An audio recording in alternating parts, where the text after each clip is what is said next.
Hello, everybody, and welcome to Sibos 2013 here in Dubai. We're coming to you live from Concourse 2 here in the World Trade Center. Stop by and say hello to us. Tell us about your experiences here at Sibos. We'd love to meet you and hear what you think. My name is Kavita Maharaj. I'm going to be your host here on Sibos Television for the next 4 days. Stay with us now for the next 45 minutes because we've got a great show for you. First of all, we're going to check in with the standards team. We're going to find out what they have in store for us at the Standards Forum here at the conference. We're also going to check in on the progress on the adoption of ISO 20022. That's one of the big initiatives that they've been spearheading. And it won't be Sibos without Inner Tribe. We're going to get you a sneak peek of all the fun-filled activities that they've got in store for us for the rest of the week. And financial inclusion, now that's a big topic here on day one of this conference. 2.5 billion people are excluded from the formal financial sector. We're going to find out what senior bankers from around the world are going to be doing about this in the near, medium, and long term. But as I said, one of the first things we're going to do is check in with the standards team, and it's been 40 years of Swift standards. 10th year that the Standards Forum is here at the Sibos conference. Let's find out what we can expect throughout the rest of the week, and we have an esteemed panel here to talk about standards. Let me introduce you to all of them. First of all, we've got Roy DeChico. He is the Managing Director at JP Morgan Chase. Christine Strandberg is with us. Stephen Lindsay, Head of Standards of Swift, also joins us.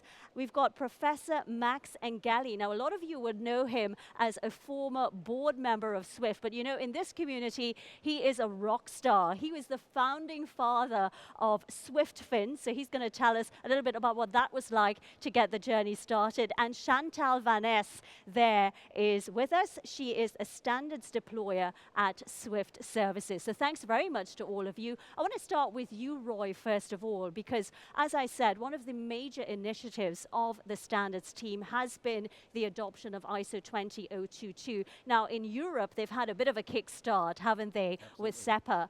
But how are you going to get the rest of the community, other banks like yours, like an American bank, for example, to adopt these initiatives? Well, American banks, or any banks, will be adopting it in communities that have adopted 20022. So you brought up a great example with SEPA. The banks that are doing business in that marketplace are adopting to meet their customer needs, to meet the regulatory requirements, to do business in that community. So everyone is there to do that. As you get and to me, it is community adoption of ISO 20022. So for a couple of years now, that's been a steady theme here at Sibos. What communities are adopting, what's their state of readiness to adopt, and we're seeing more and more interest, more and more plans to adopt 20022, and that I think is getting other markets interested in looking at it and saying, well, we can't stay behind. Doing nothing is not an option. What are we going to do? So in the United States, for example, that's very much where we're at right now. We've looked critically at the state of play in the global communities. We're looking at adoption between now and 2017, continuing to ramp up in key global markets, and we're about to embark on our own business case to look critically, transparently, and dispassionately at the market to say, what do we do? How do we want to approach our adoption to 20022? So let's talk about penetration then. By 2017, what percentage do you think of the community would have adopted it? Putting you on the spot. Yeah, well, certainly more than today. It's hard to give a percentage. You know, there are communities that have adopted 20022, market infrastructures that have adopted, and they're early movers, so there's not much traffic today. And ultimately, traffic is what will drive this thing. So we have to be patient. It's a long journey, but if we plan and we communicate as an industry, as a global community, everyone will know what other markets are doing, make their plans accordingly, and make the appropriate investment at the appropriate time. Christine, we've got a lot of things happening in the world that's pushing into the world of standards. We've got a lot of regulation, we've got a lot of new entrants coming into the market. How do you see the future of standards evolving? Well, I think Max will tell you that standards stay the same in the sense that we always need standards. The standards we have today are not the standards we're going to have in 10 years for some of them. Though I have to say I've been working for with ISO 152 for a number of years now, well over a decade, and it will still stay, I think, in use for a number of years to come. So I think standardizers will always have a future in that sense, even though perhaps we have to adapt with the standards and the times. You're obviously one of the potential clients, if you like, of Swift products and services. Are you? Have you started to adopt ISO 20022?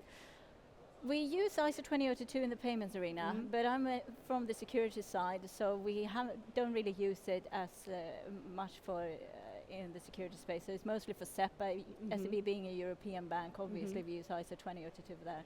I think the next topic for securities and ISO 20022 is, of course, with T2S.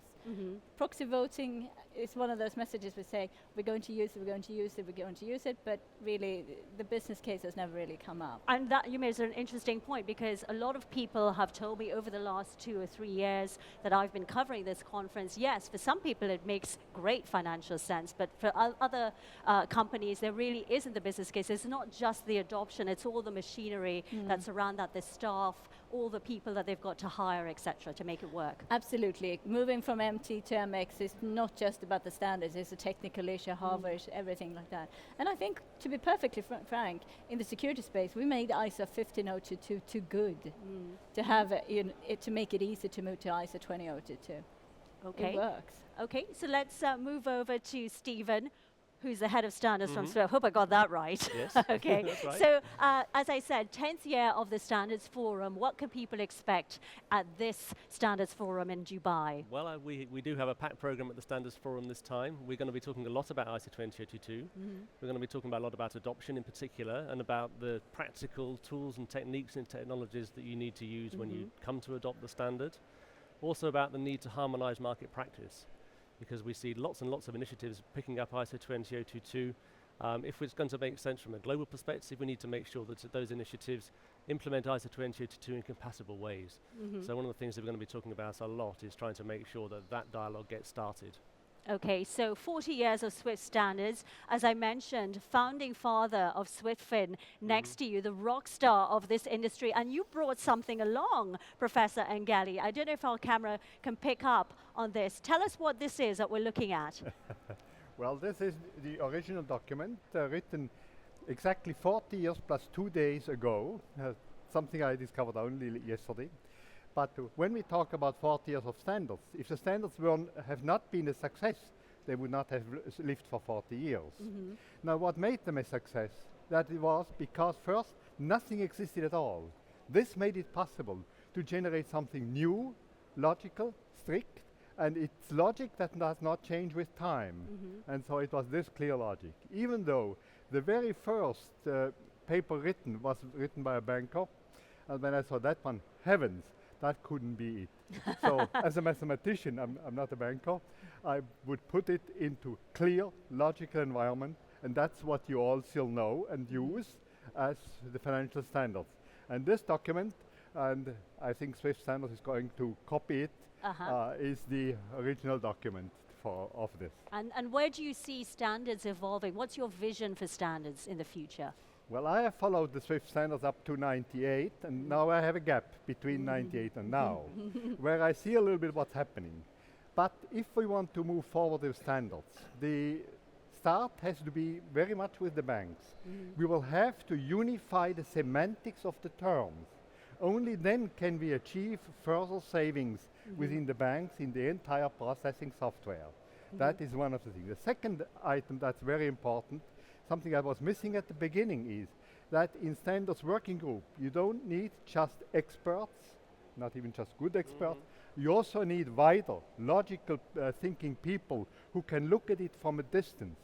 Like in any good working group, you need diversity, not just a single unified view. And I want to get to Chantal, because she has got the most interesting prop I think I've ever seen at Sibos with any of my guests. Tell us what you've got there. You know, at standards we like data objects, so we like objects generally. So this year we thought we already launched the ISO 20022 for Dummies book that Yeah. told everybody what ISO is about. And this year we thought, as we saw that communities are starting to adopt ISO, let's do an app on ISO 20022 adoption. Now, this is not really an app, but to picture and to visualize an app, we created this handmade globe that shows a bit ISO 20022 adoption around the globe. And the beautiful thing is, Shall I give you a hand, because you're probably going to fall off? It's all right. It's all right. So you people at our birthday party tomorrow on Tuesday between 5 and 7, people can come, drop in their business card, download the app, and even win perhaps an iPad mini.